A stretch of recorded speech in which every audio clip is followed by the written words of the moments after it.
Hello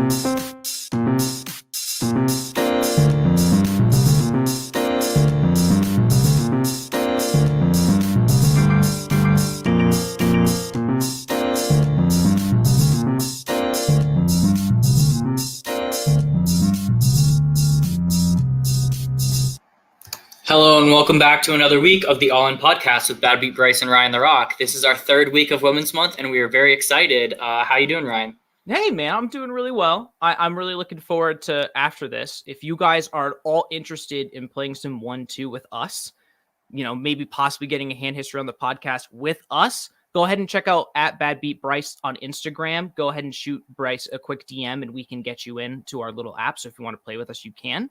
But Bryce, I wanted to talk with you today about a really interesting topic because we play on this app X Poker, where it's a little different than Poker Bros, which a lot of our friends used to play on or do still play on, where if you pay for an extra membership package that, it expires every 30 days, you get a HUD, a little HUD that gives you different numbers. And Bryce, what are they? Do you know? I know, the top ones are VPIP, certain amounts. Yeah, so there's 8 different numbers. I typically only focus on about 5 of them. Let me pull it up. And while on the topic, I'm looking to organize a meetup game with Rampage. He is hosting one tonight by himself, but we are in the works of that. So that will be a ton of fun. So There's VPIP, pre-flop raise, steal percentage, check raise percent, 3-bet, fold to 3-bet, C-bet, and fold to C-bet. So one of the really helpful statistics is the fold to 3-bet percentage. So if you see someone opening really lightly, and then you also see that the percentage to how often they fold is very high, you can look to steal pre-flop. And I undoubtedly have the highest steal percentage in the club because I'm so bloody aggressive pre-flop, but it's because people are so nitty. And I think what we wanted to discuss was how people just aren't 3-betting enough. We'll be in a game for 4 hours and some people's will be 0%. Some people will be 4 or 5. And then me, who is over 3-betting. Well, I'm not over 3-betting, but in a typical game, it would be way over 3-betting. I'm at 24% or something just stupid. So yeah, I just think people aren't making use of their position, I just don't think people are playing well because they just want to play small ball poker. And if you're not Daniel Negreanu, and if you want to go 5 ways to a flop, it's just not going to work out for you. Right. There are just so many advantages to 3-betting that it's crazy that people's 3-bet percentages aren't higher because it just makes the game easier for you. Taking control of the pot and taking the betting lead when you're out of position or having the betting lead when you're in position is a really powerful thing. And it allows you to make a lot more money than by just flatting and seeing a flop where you aren't the aggressor. Yeah. Because I would say that in cash games, you make the most money where you're the aggressor in the pot. Absolutely. You're making the bets. And when you're in position, obviously, you make a ton of money.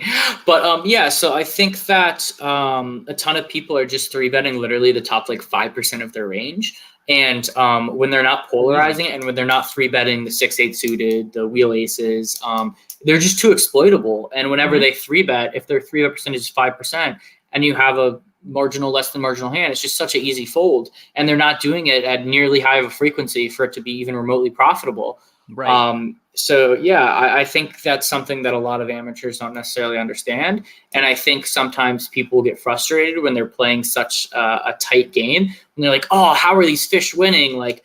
If you are playing that passively, the fish can just stop their aggression.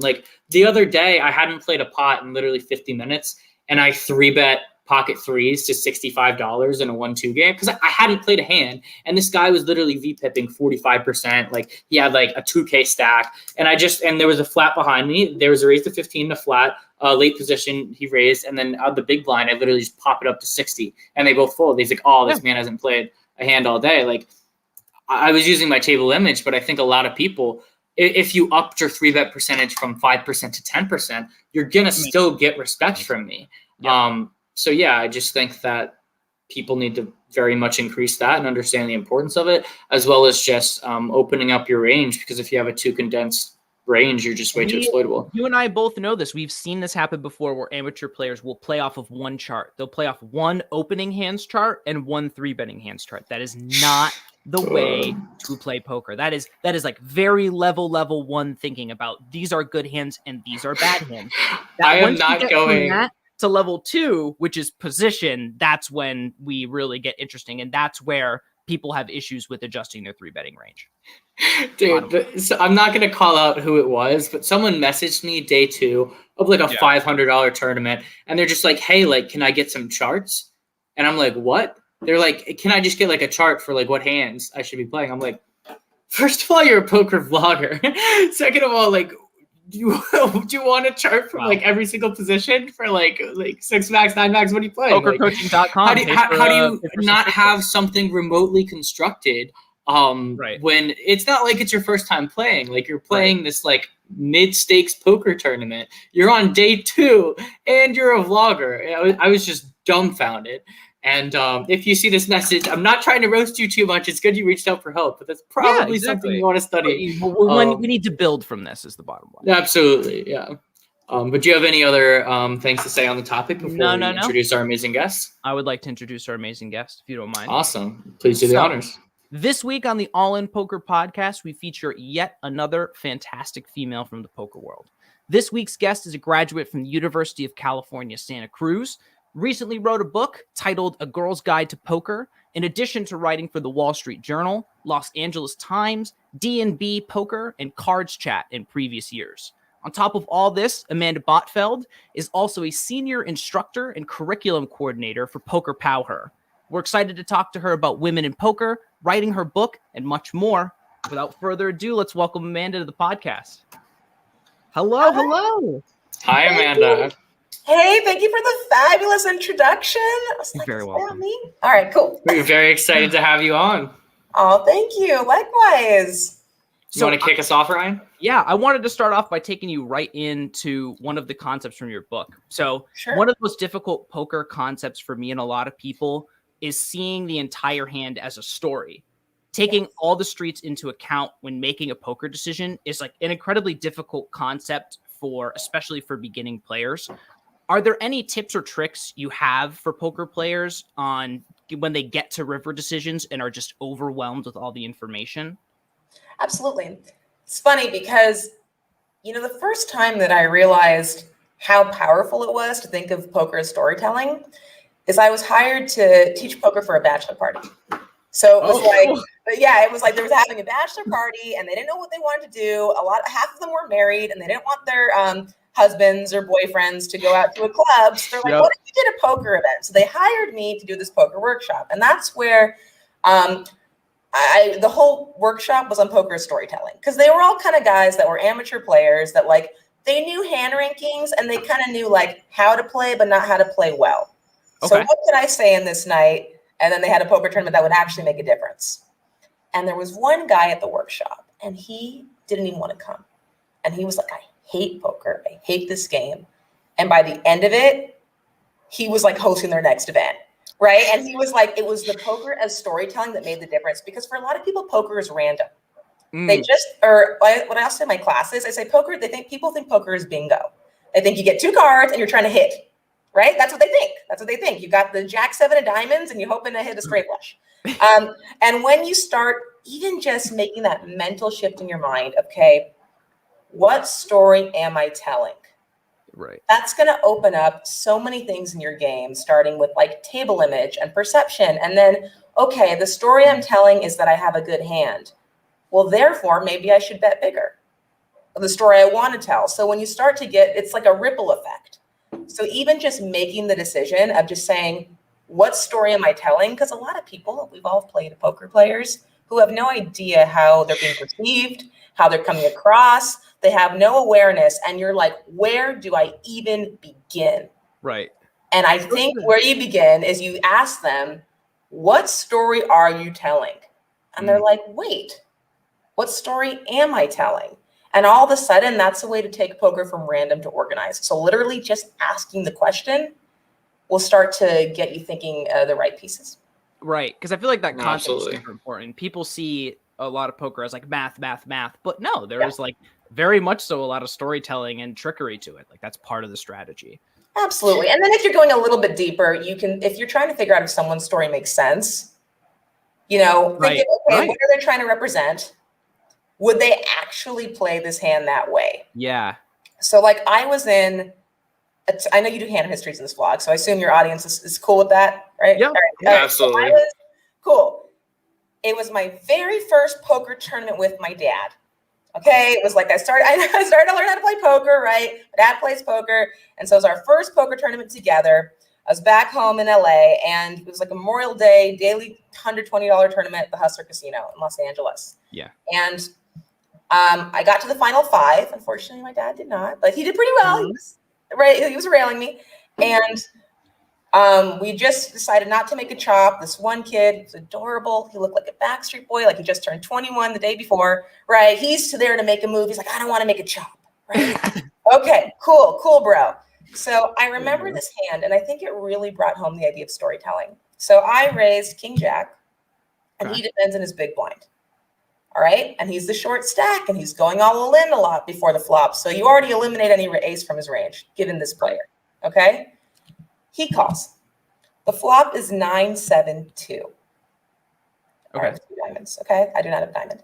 He checks to me. I know this usually favors his range, but I just figured he's a short stack. So it actually, even though I'd usually check here, I think it's a pretty good c-bet spot to put pressure, You got all the overpairs. Yeah. Bet small. But so yeah, I bet he calls. Okay. And the turn is another 2. So it's 9-7-2-2. And he goes all in. He just open rips all in. Yes. We call with King High and are good. That's what's happening. I love it. Of course. And you know what? I looked to and it was like, what story is he telling here? It doesn't make sense. If he has a 2, if he defended the big blind with a 2, he's not going to go all in and try to scare me off, right?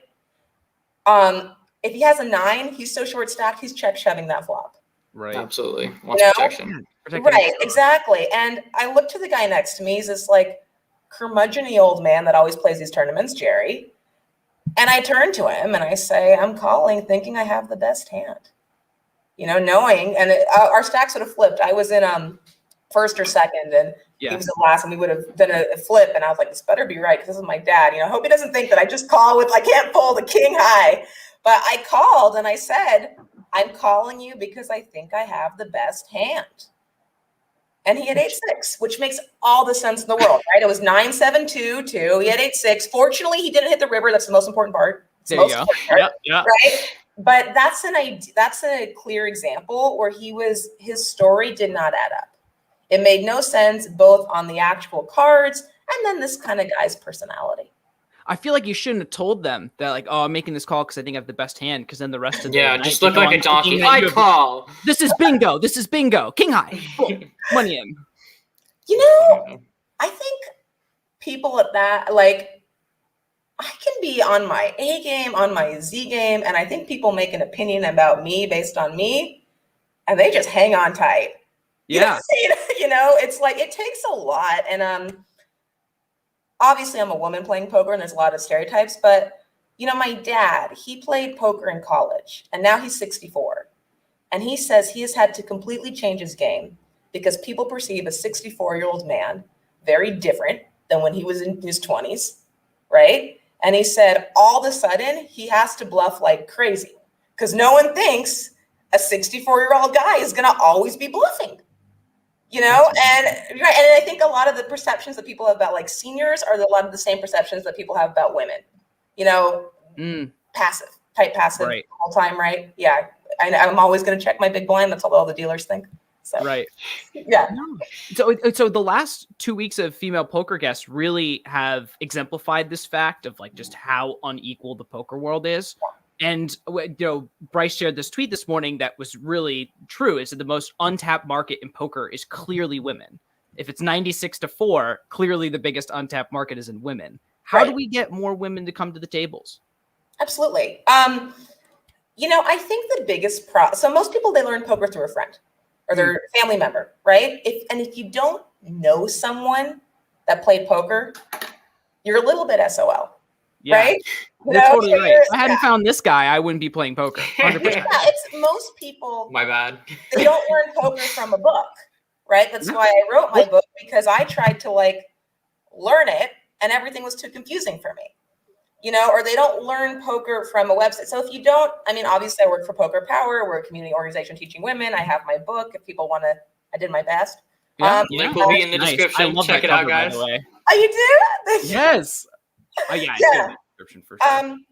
I was a writer before I did anything with poker. I'm a better writer than I am a poker player. That's how I identify. But anyways, and most poker books aren't written by writers, so they're very dry.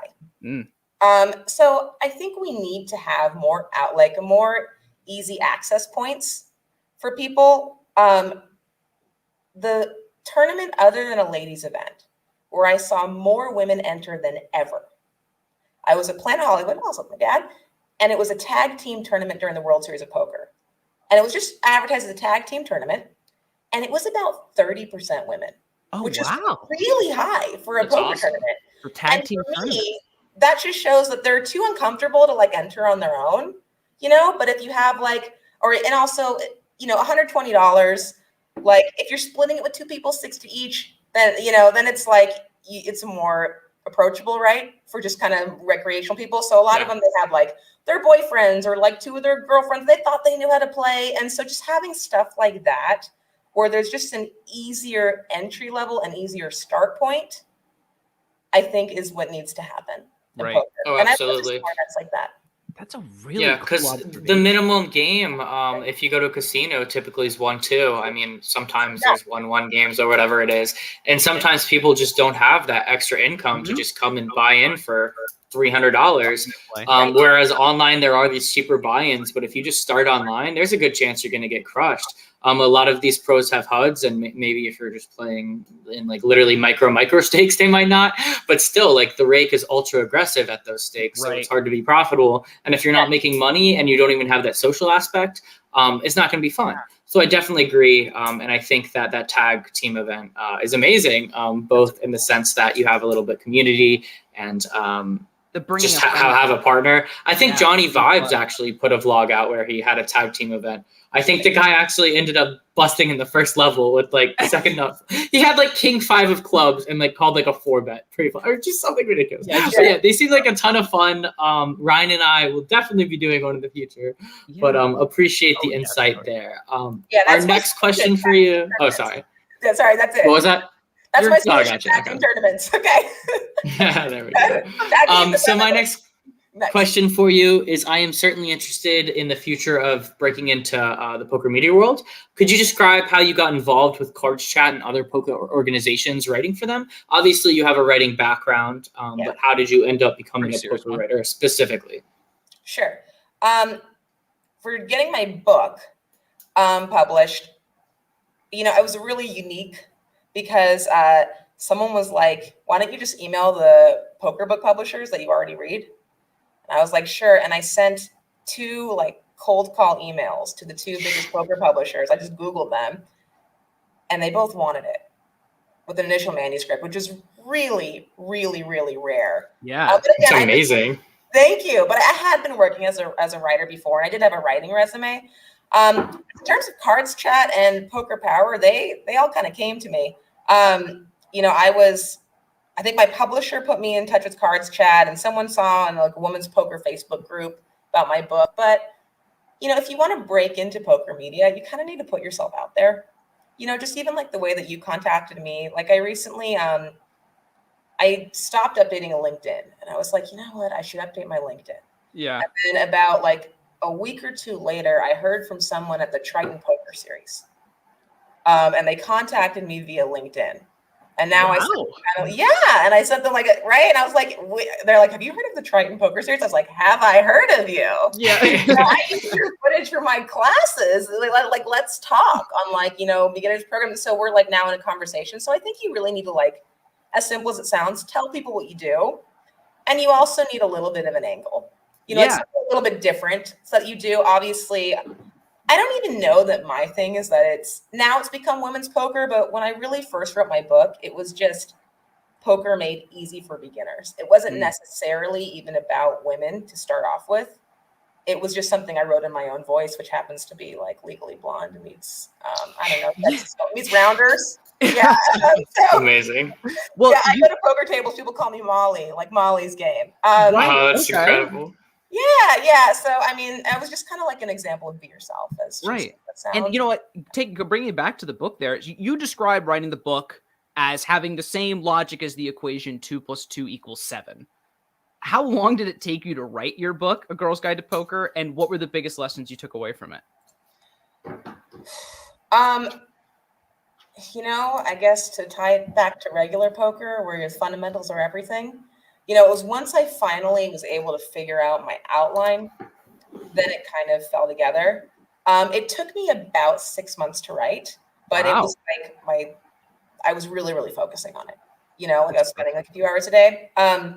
I had like an Excel, like a spreadsheet where because I signed a contract for a certain word count. My job prior to that as a writer was a newsletter writer. So I was used to writing like 2 sentences, like headlines. Okay. So I wasn't like, and if you read my book, all the chapters are like micro chapters. Chapters is used lightly, like the idea is that you can open it anywhere and you can jump in at any point. It's not necessarily meant to be read sequentially. Right. And so on this spreadsheet, I put like, here's my outline.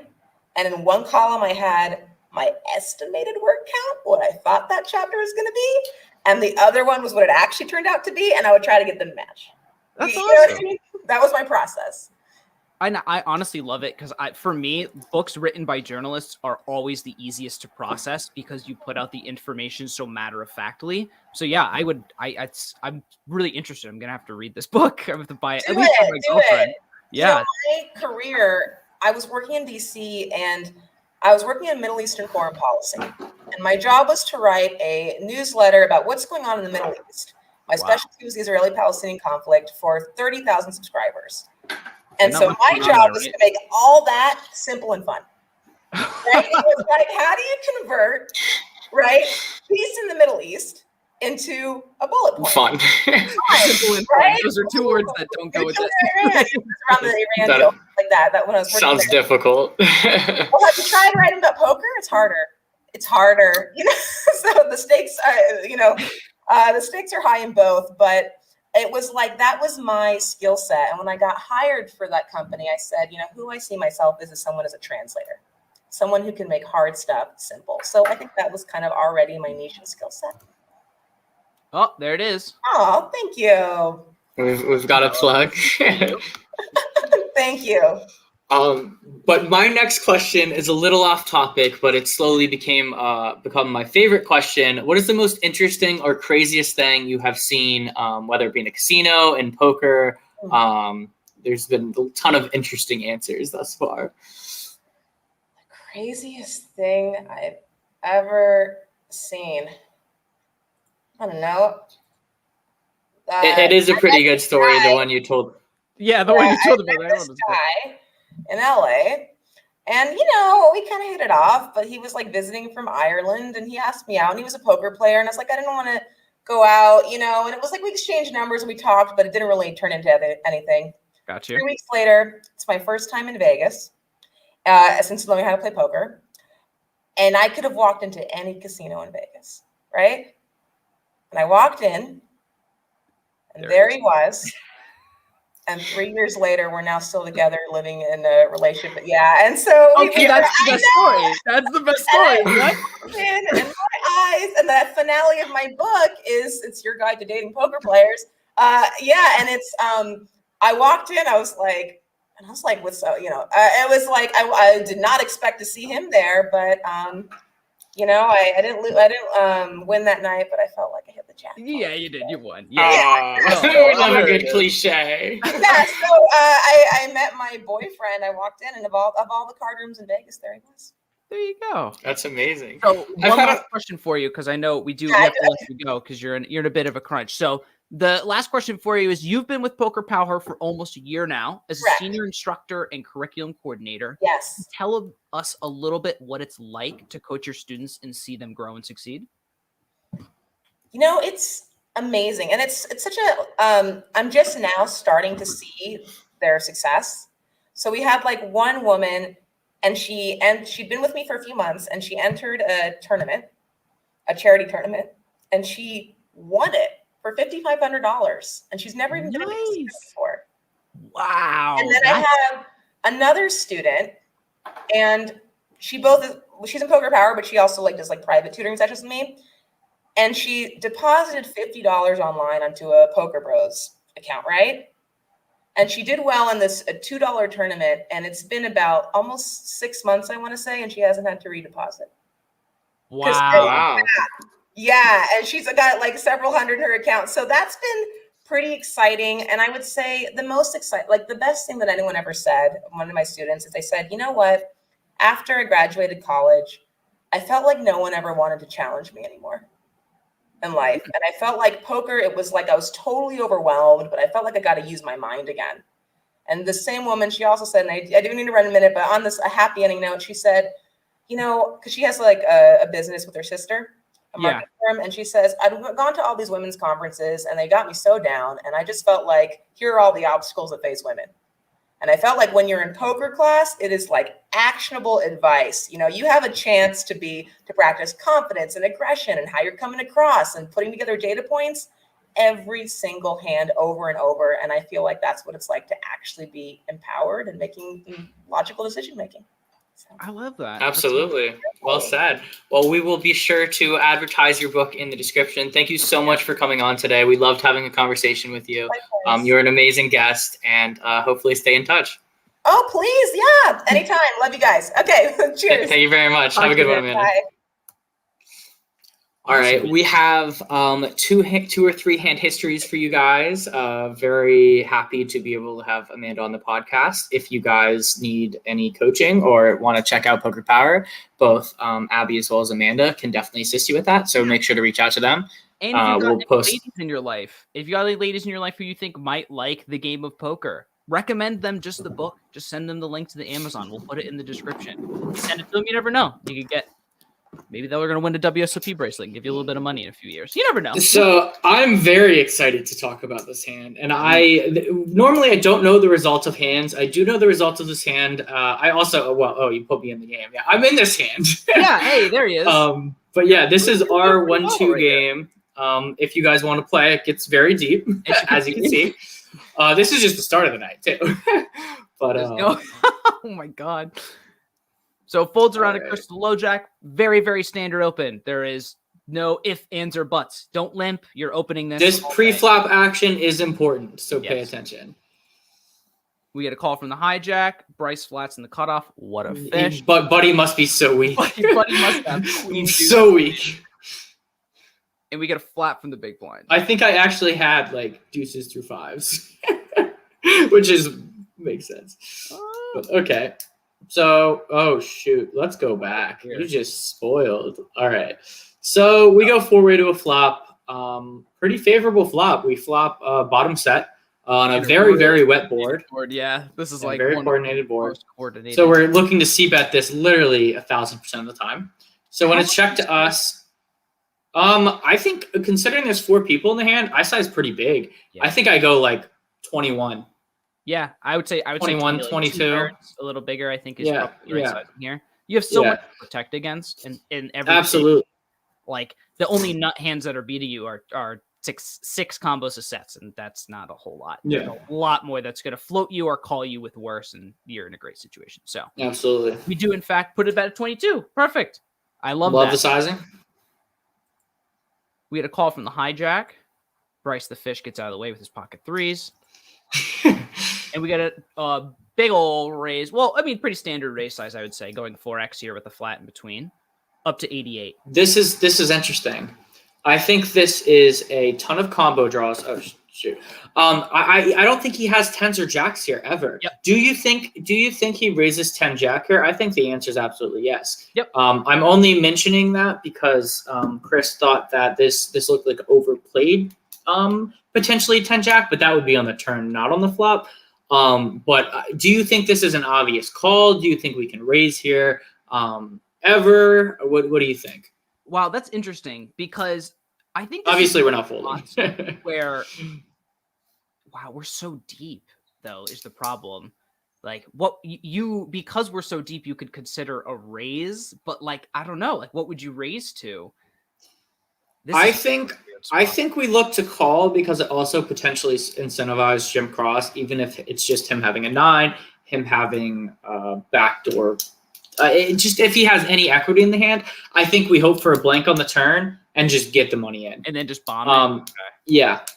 I think we're happy to get it on the turn, and I think going against 2 players, I think we just check jam or just turns red at turn, 9 depending on the action. away from this, but yeah. Oh, exactly. Obviously on a blank. If it's the 9 of clubs, we're out of here. So yeah. So we call, and Jim Cross probably folds. Yeah. Okay. So the SPR is interesting here. We both have about like 1.9. Bryce, there's a bunch. Actually, it's a really interesting thing. Okay, and I did actually know it was going to happen. And this is why I just thought of this. So big blind shoves all in here. And what's interesting is I hadn't originally looked at this and given this combination, but 7-9 is available here. And I think I know it's available. I'm not afraid of it. Unless it's specifically 7-9 of clubs, I am not remotely afraid of it. Really? You don't think from him? No, I don't think he would play this aggressively because Chris also is a fairly tight player, and I don't think he would look to put this much pressure on someone with 7-9 unless it was 7-9 of clubs. 7-9 of clubs absolutely makes sense, but I don't think that because this is I hate bombs. Let's keep in mind I have so much history with this man. Okay.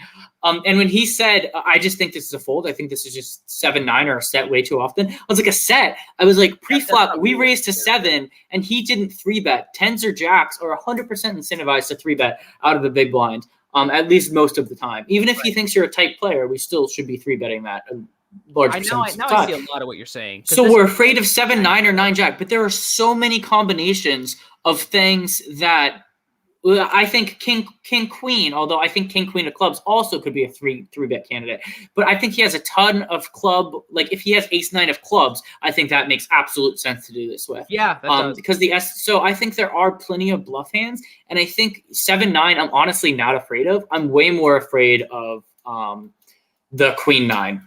But again, how often is Queen 9 just going to flat unless it's suited? I don't expect him to just continue, even with that good of a price with Queen 9 offsuit. I think he plays, I mean, at least standard. But yeah, and if he does have Queen 9, I don't know. Flush draws here. And would he ever do this with? Yeah, I totally agree. I think he's doing this with something with a lot of equity. Can he have? Yeah, absolutely. Here? Yeah, I think he can. I think he can have Queen 9 of hearts and play this exactly the same way. Yeah, I mean, I think this is a little bit closer than you think it is. Just that, given that he does have all the combinations of Queen 9 and 7. Closer in what sense? I think there are way more bluffs available than there are value hands. Okay. Like way more that's bluffs. Fair. That's fair, right? Because Jack 10 even. I think Jack 10 could shove here, and yes, you could argue that's overplaying, but he could be targeting overpair. He could be trying to deny equity to flush draws. Yep. So Jack 10's like I don't think he's doing this with necessarily like a hand like 10-8, but. So the combos of Jack 10, the Ace 9s, the King Queen suiteds, the far outweigh what there are hands here. Especially if we aren't giving him any of the sets, then I'm not giving him jacks or 10s, and if he has 6s, he's dead. Right. So what are we giving him? We're giving him exactly Queen 9. Right. Yeah, there's and combos. If he has the straight, we still have plenty of outs. Oh yeah, exactly. And. So, I mean, we should say 400 to win 1,000. We need to be right 40% of the time. I think we're right 75% of the time. That's how confident I am. I'm honestly snapping this off against this specific opponent. Yeah. Snapping. You're gonna win 1,000. Hey, I'm not thinking about it. You need like 20-something% here. Yeah, we have way more than that. Did you say 20%? We need way more than, or we have way more than 20%. Yeah, no, that's what I'm saying. You need more. Oh, yes. Like 25% to call off here. Oh, yeah, absolutely. Call for sure. Okay. So fold, I think I agree with you now that we've looked at this. Too many combinations of combo draws and things that he could be trying to protect with here. Don't think this is a good fold. Think you can call this next time. I mean, I don't think it's a horrible fold because, again, I just think this is one of the higher level thinking players who puts money in and tries to deny equity from other players, whereas a lot of people go for value, and whether it be going for thin value. I think if someone had, like, pocket eights or queen, I think they go like 150 into 227. Yeah. I think this is a really good play. And Chris is like, oh, I think he's only doing this with straights. I said, absolutely not. He would not make this play if he is only doing it with his nutted hands. Otherwise, this play does not work. I mean, yeah, you deny the equity, and if you just really want to just win the pot outright, but who wants to play that way? Like, you want to maximize value. You don't want to just minimize risk. Yeah. Yeah, I completely agree. I'm snapping as well. But yeah, that's my input on the hand. I think it's a little too nitty of the fold. Right. I think against certain players you can make an exploitative fold, which is I think what he attempted to do here. I'd like a 2% 3-bet percentage. Then okay, maybe you can give them jacks and tens flatting out of the big blind for some godforsaken reason. Yeah. But yeah, I don't know. I agree with you. This is a call all day. Yeah, 100%. All right, we've got another hand for you guys. I think. Is this whose hand is this? I think I sent this to you. Is this Elliot? I think so. Yeah, this was in our chat. Okay, yeah. Shout out Elliot. Four-handed 25-50. Hero had said he was a little bit tilted, that he had lost a pot recently and he was a little steamy. Goes ahead and raises out small blind with ace-10. Totally fine. You could do the six-handed. Like, this is perfectly standard. Because under the gun is cut off here. Yeah, this is totally fine. We want to be taking the betting lead anyway. We get a fold and a flat. Pretty standard pre-flop action here. Four-handed. Flop. 3, jack, deuce, rainbow. See better really small? Yeah, I'm thinking like 2.5, 2.5. Yeah, I completely agree. And he does. 2.5. Totally fine. That's literally right. Exactly. There's the perfect amount, I think. And villain just flats. Okay. Ranges are still so bloody wide. Right. Yeah, we can't exactly give him a jack or anything here. Turns 8.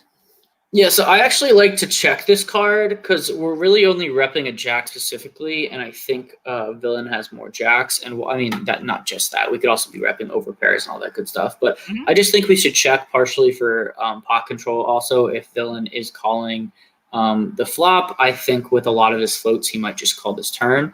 I just don't expect him to fold too often. Do you continue to barrel if you have ace of diamonds in hand instead of the ace of hearts? Yeah, interesting question. I think I do more often as well. I think it again is villain specific because I think a lot of people overfold flops to dry boards.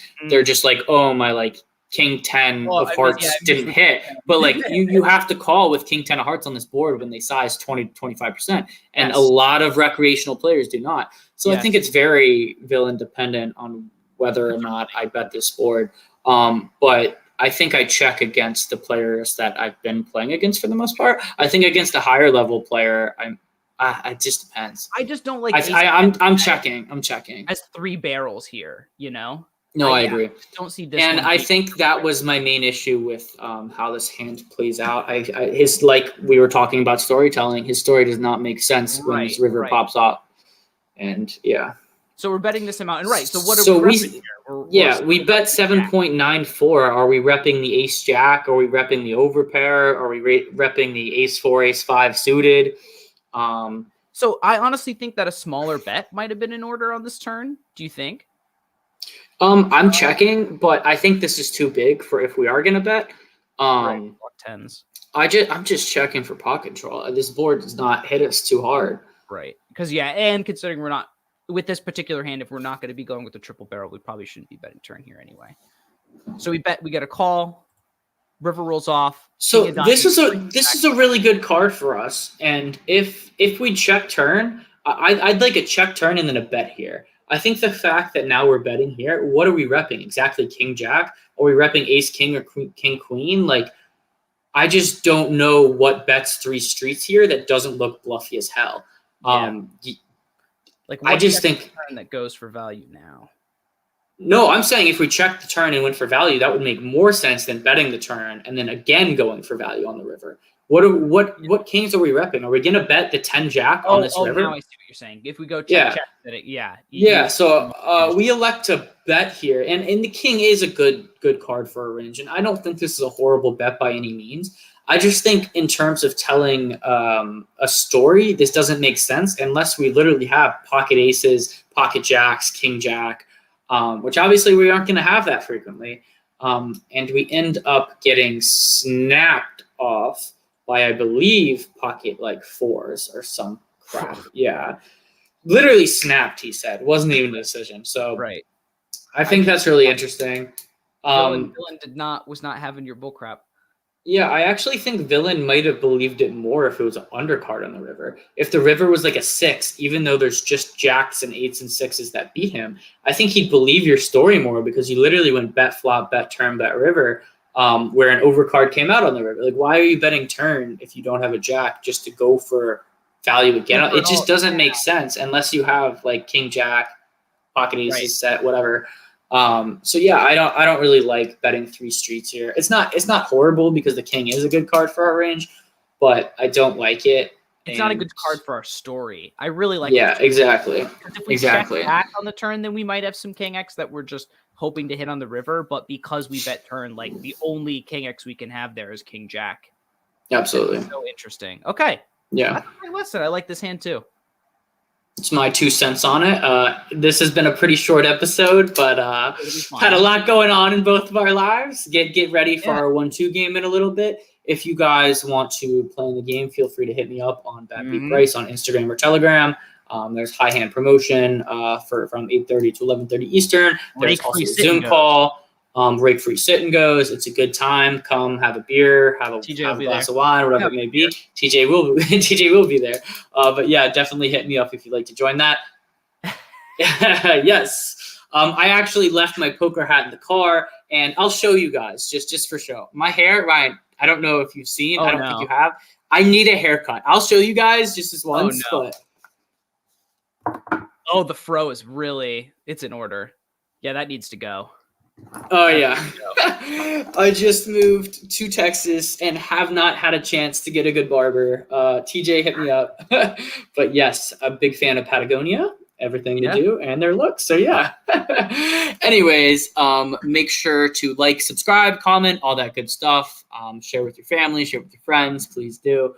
Always looking to grow. Thanks to Amanda one more time. Yeah, thank you, Amanda. And we have one more guest for Women's Month, which we are very excited about. And we also have an amazing lineup lined up for March and some great things in store. So make sure to smash that like, subscribe button, and we will see you guys next week. See ya.